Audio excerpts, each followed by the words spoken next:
আমরা দেখেছি প্রস্তুতি একেবারেই মোটামুটি 99% কমপ্লিট হয়েছে।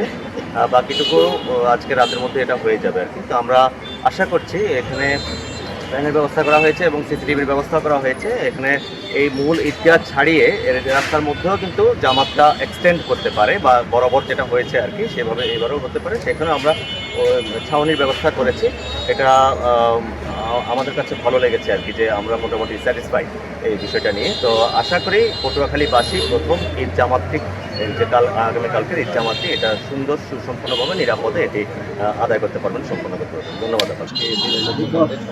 আমরা দেখেছি ঈদগার বাহিরেও আমাদের যে চলাচলের রাস্তা আছে সেখানেও মুসলিমরা ঈদের জামাত আদায় করবে। 7 থেকে 8,000 মুসলিম ঈদের জামাত আদায় করবে। সিসি ক্যামেরা আছে, নিরাপত্তার দিক থেকে এটা আমাদের জন্য এক স্বস্তির বিষয়।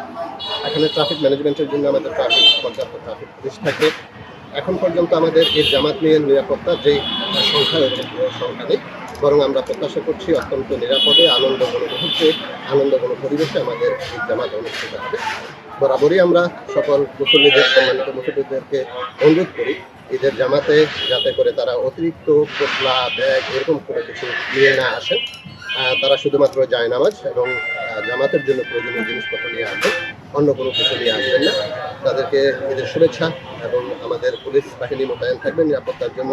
সবাইকে আনন্দঘন ঈদ উদযাপন এবং ঈদের জামাত সুষ্ঠু এবং সুন্দরভাবে আদায় করার জন্য অনুরোধ জানিয়ে সবাইকে অনুরোধ জানাচ্ছি নিরাপত্তার বিষয়টাও একটু লক্ষ্য করার জন্য। ধন্যবাদ।